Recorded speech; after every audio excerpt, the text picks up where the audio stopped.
আমাদের ভারতবর্ষে capital punishment বা মৃত্যুদণ্ডের যে কনসেপ্ট সেই কনসেপ্ট কিন্তু আগে ছিল না।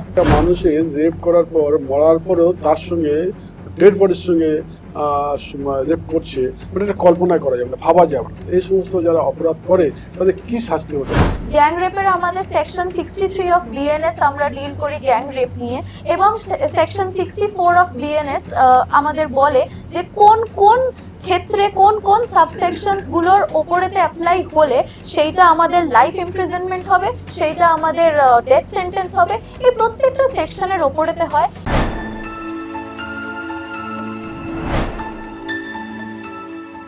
আইনের আলো অনুষ্ঠানে আজকে আমরা যে বিষয়টি নিয়ে আলোচনা করবো তা হচ্ছে মৃত্যুদণ্ড এবং মানবিকতা। মৃত্যুদণ্ড কখন দেওয়া হয় সেই বিষয়টি নিয়ে আমরা আলোচনা করবো। Rare of the rarest case, এই বিষয়ে মৃত্যুদণ্ড দেওয়া হয় আমরা জানি, কিন্তু মৃত্যুদণ্ড কখন কার্যকর করা হয়, মৃত্যুদণ্ড কেন দেওয়া হয় সেই বিষয়টি নিয়ে আমরা আলোচনা করবো আইনের আলোতে। আমাদের সঙ্গে রয়েছেন ডক্টর সিদ্ধার্থ গোস্বামী, যিনি কলকাতা হাইকোর্ট এবং দিল্লি সুপ্রিম কোর্টের আইনজীবী।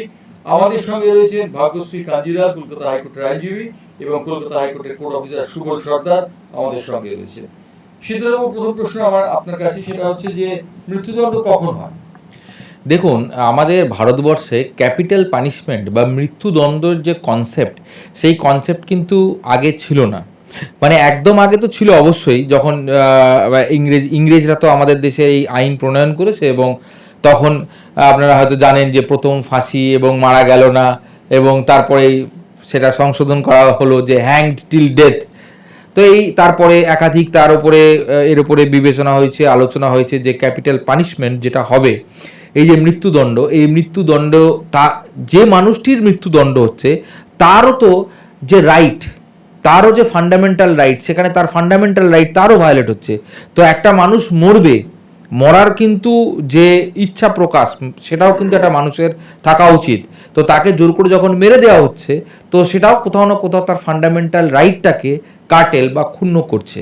বাট পরবর্তীকালে আমরা দেখেছি একাধিকবার বিভিন্ন রকম জাজমেন্টে সুপ্রিম কোর্টে এটা অলরেডি আপহেল্ড করেছে যে না, ক্যাপিটাল পানিশমেন্ট ভারতবর্ষে অ্যালাউড। এবং আপনি যে সঠিকভাবেই বললেন যে রেয়ারেস্ট অফ রেয়ার কেস, মানে যে কেসটি মানে জঘন্য থেকে জঘন্যতর, যেরকম গ্যাং রেপ, বা যেরকম হয়তো মানে খুব মর্মান্তিকভাবে কাউকে মৃত্যু করেছে বা মৃত্যু মানে মেরেছে আর কি, মেরে তাকে আরও অনেক কিছু করেছে, বা আমরা যে সাম্প্রতিককালে শুনতে পেয়েছি যে পিস পিস করে কেটে ব্যাগে করে নিয়ে যাচ্ছে। তো সেরকম যদি জজ সাহেব মনে করেন সার্কামস্ট্যান্সিয়াল এভিডেন্স এবং এক্সপার্ট ওপিনিয়ন আর বাকি এভিডেন্স থেকে যে হ্যাঁ এটা একটি সত্যি জঘন্যতম অপরাধ এবং rarest of the rare case, তখন আমাদের সুপ্রিম কোর্টেরই observation that has to be nipped in the bud, মানে একদম শুরু থেকেই সেটাকে উপরে ফেলে দিতে হবে, এবং সেক্ষেত্রে আমাদের ক্যাপিটাল পানিশমেন্ট বা মৃত্যুদণ্ড প্রভিশন রয়েছে। সুবলবাবু, আমরা বুঝবো কি করে যে কোনটা rarest of the rare case অর্থাৎ মৃত্যুদণ্ডের উপযোগী? এটা বোঝার জন্য কোনো প্যারামিটার কি আছে? প্যারামিটার কিছু নেই, তবে প্যারামিটার তো থাকবেই, নয়তো রেয়ার অফ দ্য রেয়ারেস্ট মানে রেয়ারেস্ট অফ দ্য রেয়ার হবে কি করে? জঘন্যতম অপরাধীদের কীভাবে শাস্তি দেবে? সিদ্ধার্থবাবু যেটা বললেন যে তাদের যে কন্ডাক্ট, সার্কামস্ট্যান্সিয়াল এভিডেন্স, এগুলোতে দেখে বোঝা যায় যে কীভাবে মানুষের মৃত্যু হচ্ছে। অনেকে দেখা যাচ্ছে অনেক বাচ্চাকে গরম তেলে কড়াতে ছেড়ে দিয়ে মেরে দিচ্ছে, বা অনেক সময় দেখা যাচ্ছে জোর করে ঘুমন্ত লোককে গাছে ঝুলিয়ে ফাঁসি দিচ্ছে। এই রকম যে এরকমভাবে মৃত্যু যেগুলো মানে ভয়ে আপনার গা শিহরণ দেবে। বা একটা মেয়েকে, যেমন আমি আরজি করের কথা বলছি, তাকে গ্যাং রেপ করার পরে মেরে ফেলে দেওয়ার পরে তারপরে রেপ করছে, এই ধরনের যে বিভৎস ব্যাপার, যেগুলো মানে আপনি কল্পনাই করতে পারবেন না। সময়ের সঙ্গে সঙ্গে আমাদের মানবিকতার যত ডেভেলপ হচ্ছে, তত বেশি অমানবিকতা এবং মানে অপমূল্যায়নও বৃদ্ধি পাচ্ছে। আপনি ভাবা যায় যে একটা মানুষের রেপ করার পর মরার পরেও তার সঙ্গে ডেড বডির সঙ্গে রেপ করছে, এটা কল্পনা করা যাবে না, ভাবা যাবে না। এই সমস্ত যারা অপরাধ করে তাদের কি শাস্তি হতে পারে আপনি বলুন না। আমি আসছি বিষয়টিকে বলা হয় নেক্রোফিলিয়া, এবং নেক্রোফিলিয়ার জন্য অবশ্যই rarest of the rare case হিসেবে ধরা হয়। তবে আমি যে প্রশ্নটি করবো ভাগ্যশ্রীকে যাবো, যে প্রশ্নটি নিয়ে, সেই প্রশ্নটি হচ্ছে ইদানিং প্রায় দেখা যায় ধর্ষণ করা হচ্ছে, ধর্ষণ পর ফাঁসি হচ্ছে না, তার যাবজ্জীবন সেন্টেন্স অথবা তার একটা মেয়াদি কারাদণ্ড হচ্ছে। তো যে ধর্ষণ হলো, যে ধর্ষণ যে মেয়েটিকে করা হলো, সেই মেয়েটি মারা গেল, অথচ তার যে ধর্ষক তার ফাঁসি হলো না, এটা কেমন হচ্ছে? যখন আমরা কাউকে ডেথ সেন্টেন্স দিচ্ছি তখন বেশ কয়েকটা সেকশনস, বেশ কয়েকটা এভিডেন্স সত্য, সেইগুলোকে আমরা সামনে রেখে তাকে ডেথ সেন্টেন্স দেওয়া হচ্ছে।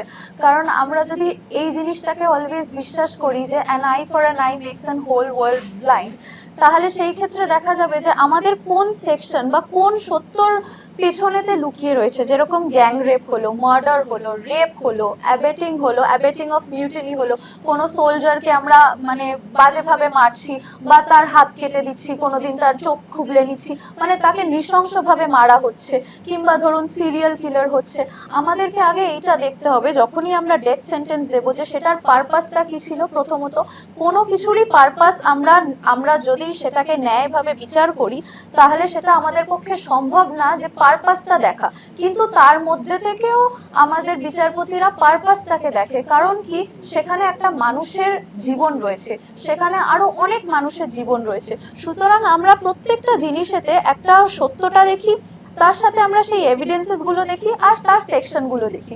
ফর এক্সাম্পল আমরা যদি গ্যাং রেপের দিকেই যাই, গ্যাং রেপের আমাদের সেকশন 63 অফ বিএনএস আমরা ডিল করি গ্যাং রেপ নিয়ে, এবং সেকশন 64 অফ বিএনএস আমাদের বলে যে কোন কোন ক্ষেত্রে কোন কোন সাবসেকশনস গুলোর ওপরেতে অ্যাপ্লাই হলে সেইটা আমাদের লাইফ ইমপ্রিজনমেন্ট হবে, সেইটা আমাদের ডেথ সেন্টেন্স হবে। এই প্রত্যেকটা সেকশনের ওপরেতে হয়, এবং সেটা একখানা বিচারপতির মানবিকতার ক্ষেত্রে কিংবা তার সেই জিনিসটাকে কিভাবে রেকগনাইজ করছে সেই জিনিসটা দেখার পরে সেই সিদ্ধান্তটা নেয়।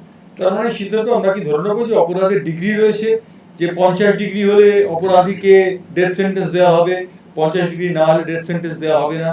আইন কি তাই বলে?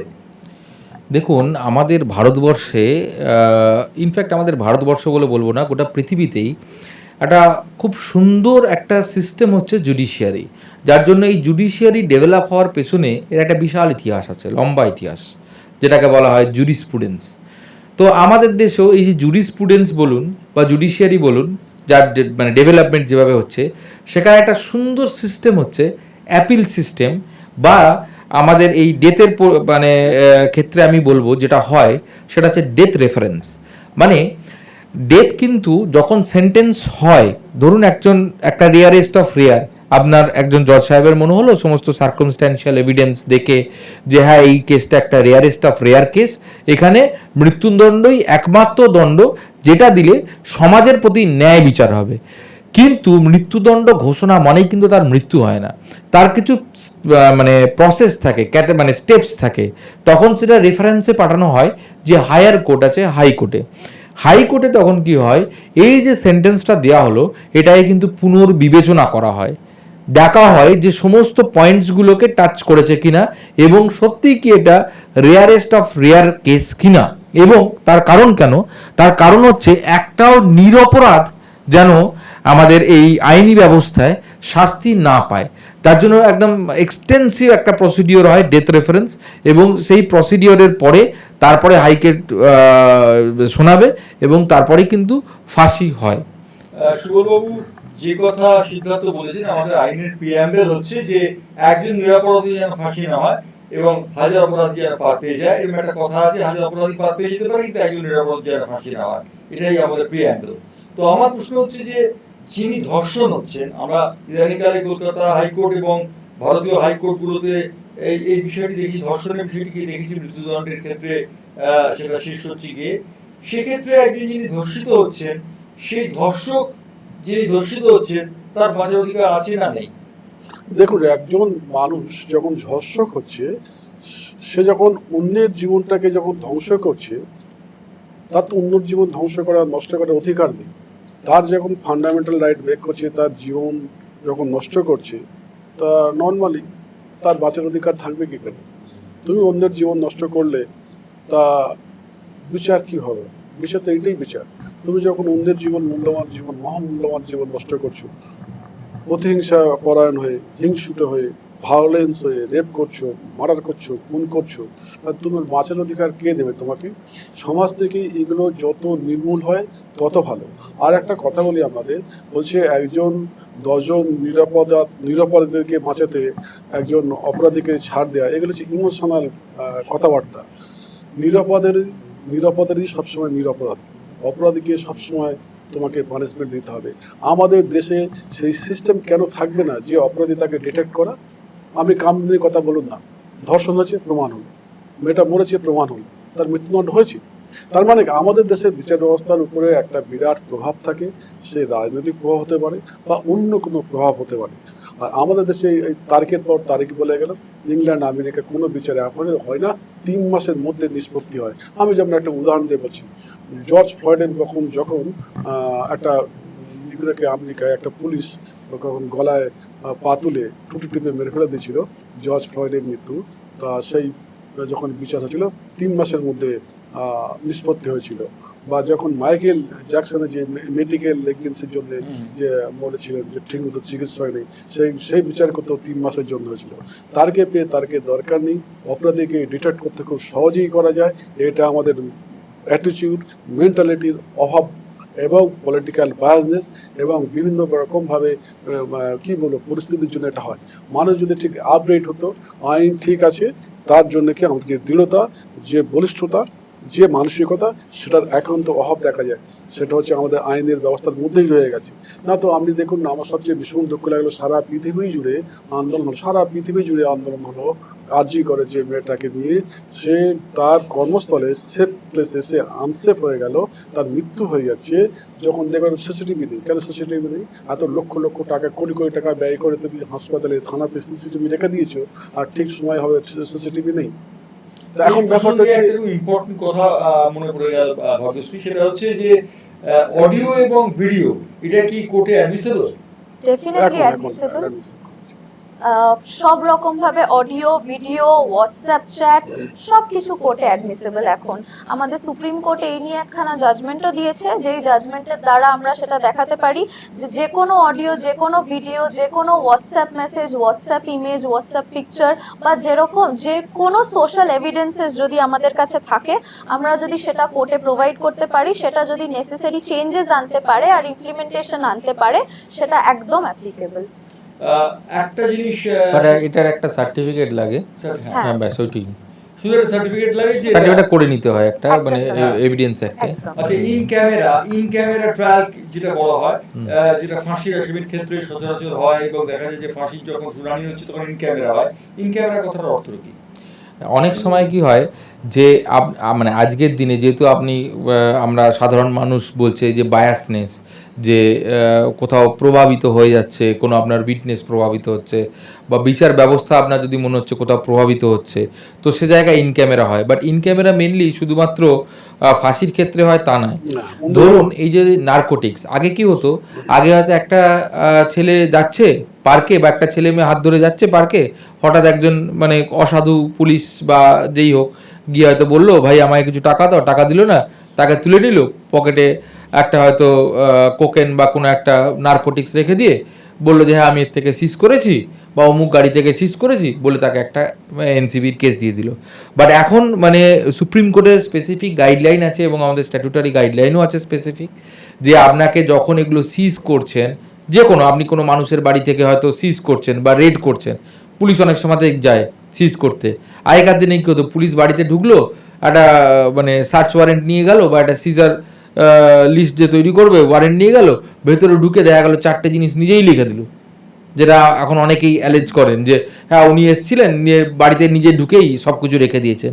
বাট এখন সেটা বলতে পারবে না, কেন?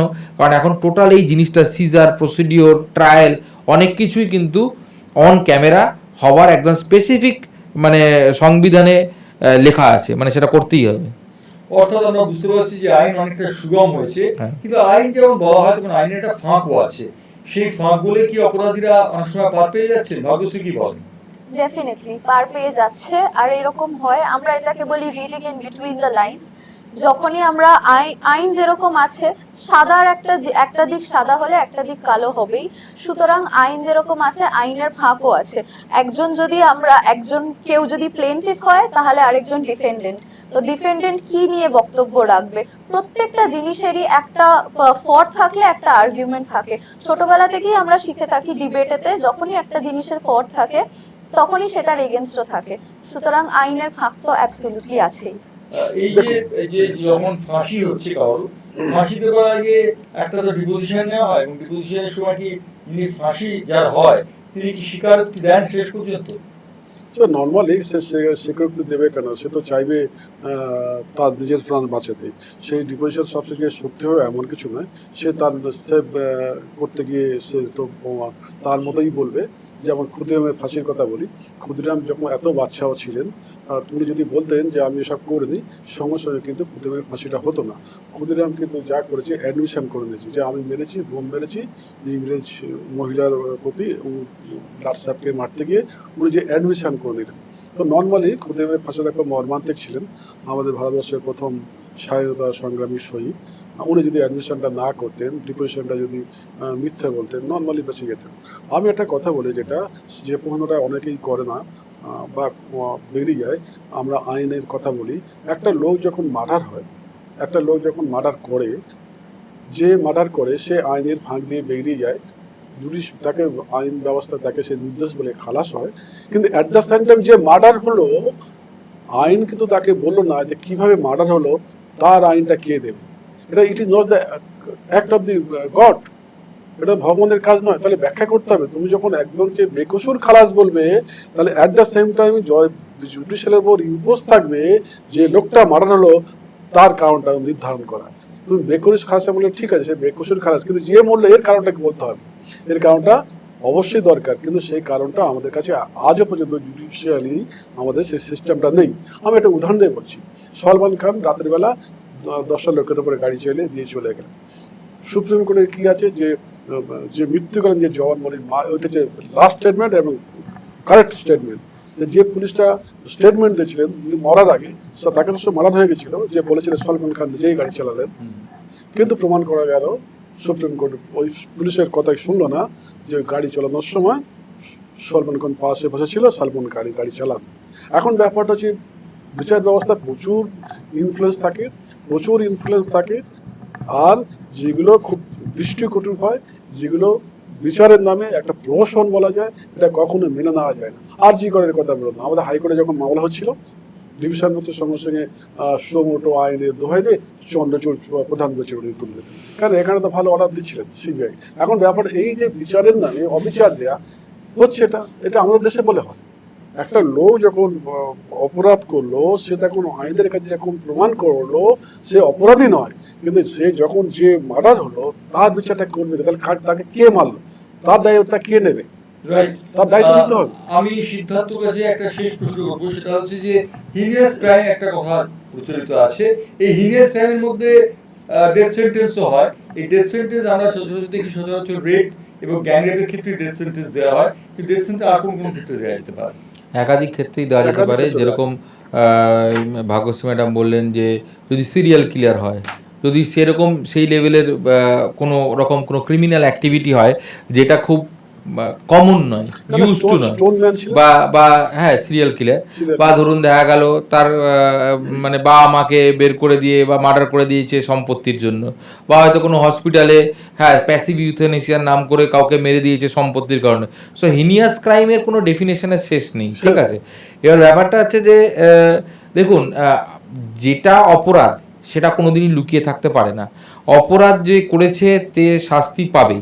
এবার সমস্যাটা হচ্ছে আপনি যেটা বলছিলেন যে তারিখ পে তারিখ, আগে কি হতো, তারিখ পে তারিখ হতো বলে এই যে ট্রায়ালের যে টাইমটা বেড়ে যেত, এই টাইম বাড়ার ফলে যেটা হতো অনেক সময়তেই সাক্ষী বা উইটনেস ট্যাম্পার্ড হয়ে যেত, গায়েব হয়ে যেত, মারা যেত।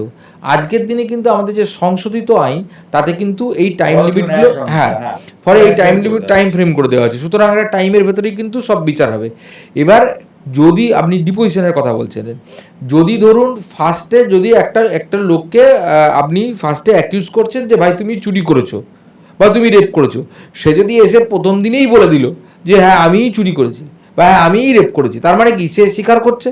তাহলে স্বীকার করলে কোর্টকে আর ট্রায়ালটাকে চালাতে হলো না। একটা ট্রায়াল চালাতে তো একটা সরকারের খরচা হয়, বহুদিন ধরে মামলা চলে, এখানে এটা স্টেট কেস, এটা তো কোনো সিভিল কেস নয় যে পার্টি ইন্টার পার্টি ডিসপিউট, এটা হচ্ছে স্টেট কেস, ক্রিমিনাল কেস।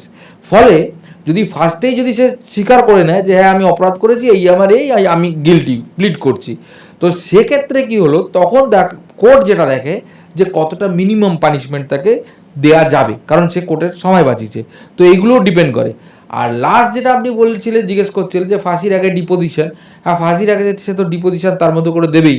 হ্যাঁ মানে সে আপনার নাথুরাম গডসেও দিয়েছিল, হ্যাঁ সে আপনার ক্ষুদিরামও দিয়েছিল, আর আপনাদের আজকেও দিচ্ছে। হ্যাঁ এবার সে তার ডিপোজিশনে সে মানলো না মানলো, আমরা যেরকম ধনঞ্জয়ের ক্ষেত্রে দেখেছি, হ্যাঁ মানে ওনার যে ওয়াইফ, উনি লাস্ট অব দি প্রেসিডেন্টের কাছেও অ্যাপ্লিকেশন করেছিলেন ফর প্লি, হ্যাঁ বাট ফর মার্সি, এবার তার মার্সি প্লি রিজেক্ট হয়েছিল। এবার সেটা ডিপেন্ড করবে, এবার সে লাস্ট দিনকেও ডিপোজিশন দেবে যে হ্যাঁ আমি গিলটি নই, সে গিলটি নই, তার বিশ্বাস, তার বিলিফ। বাট যে ট্রায়াল হচ্ছে, ট্রায়াল তো হওয়ার পরে যে সার্কামস্ট্যান্সিয়াল এভিডেন্স হচ্ছে তার উপরে জজ সাহেব শুনানি করবেন এবং সেটা রেফারেন্স হবে। ফাঁসির ক্ষেত্রে একটা কথা বলা হয়ে থাকে, ভাগ্যশ্রীর কাছে যাচ্ছি, ভাগ্যশ্রী যার টাকা আসে সে নাকি আইনের সাহায্য পায়, যার টাকা নেই সে নাকি আইনের সাহায্য না পায়, এটা কি সত্যি কথা? কিছু কিছু ক্ষেত্রে যদি আপনি দেখেন তাহলে হয়তো আপনার মনে হতে পারে যে হ্যাঁ আমার টাকা নেই বলে আজকে হয়তো আমি বাঁচতে পারছি না। যাদের টাকা নেই তারা অলওয়েজ বলবে। এখানেতে এই ক্ষেত্রে আমরা যেহেতু মানে আইন বিচারক, সুতরাং আমরা এখানেতে এটাই বলতে পারি যে না এই কথাটা ঠিক নয়, কারণ এই কথাটা বলা মানে আমাদের গায়ে কাদা ছেটানো। সুতরাং আমরা সবসময় লড়ে আসছি, আমরা সবসময় একটা বিচার চেয়ে আসছি, সুতরাং আমাদের এই কথাটা মানাটা ঠিক নয়। বিকজ আমরা নিজেদের লিগ্যাল এইড কাছে আছে, যদি কেউ সত্যি কিন্তু- মানে গরিব হয়ে থাকে বা তার কাছে পয়সা নেই, সে লিগ্যাল এইডের সাহায্য কিন্তু- নিতে পারে। legal aid এর সাহায্য প্রচুর লোক নিতে প্রবণও পারে। কাজ করে, আমি না, নিজে করেছি আমি প্রচুর, সেটা- মানে বিনা পয়সায়। সেটা আমি বলছি, এ যাবৎ কিন্তু যত ফাঁসি হচ্ছে আমাদের ভারতবর্ষের রেকর্ডে, তারা কিন্তু সব নিম্ন শ্রেণীর গরিব লোকেদের কিন্তু ধনঞ্জয় থেকে আপনার যতগুলো আপনি একটাও দেখবেন না, আচ্ছা, বড় লোকের ফাঁসি হয়নি, বড় আপনি লোক বলছেন। হ্যাঁ এইটা নিয়ে আমি কিন্তু ইন্টারেস্টিং বলি তাহলে। আহ, বড় লোকেরা কেউ ওই ক্রাইমটা করবে না তো, এখন ক্রাইম এত সফিস্টিকেটেড, হ্যাঁ এখন সাইবার ক্রাইম, এখন হচ্ছে সাইবার টেররিজম, এখন super, আগেকার super, মতো, super killer। হ্যাঁ আগেকার মতো ওই লাইনে দাঁড়িয়ে কেউ গোলাগুলি করে না, বন্দুক নিয়ে গুলি করে দিল। Super killer। অর্থাৎ এখন সূক্ষ্ম হয়ে গেছে ব্যাপারটা। অর্থাৎ আমরা বুঝতে পারলাম যে রেয়ারেস্ট অফ দ্য রেয়ার কেসেই ফাঁসির দণ্ড দেওয়া হয়, সেই দণ্ড যখন দেওয়া হয় তখন ড্রাগস যেরকম rarest of rare, rarest of the rare, অনেক বিচার প্রক্রিয়ার মধ্যে দিয়ে যেতে হয়, কারণ একজনকে ফাঁসিতে ঝোলানোটাই শেষ কথা নয়, আইন অন্ততপক্ষে সেই কথা বলে না। আইন সবসময় থাকে ন্যায়ের পথে এবং আমরা আশা করব ন্যায়ের পথেই বিচারণ করবে আইন। এই কথা বলে আজকে ধন্যবাদ জানাচ্ছি সুবল বাবুকে, ধন্যবাদ জানাচ্ছি সিদ্ধার্থ বাবুকে, ধন্যবাদ জানাচ্ছি বাবুকে।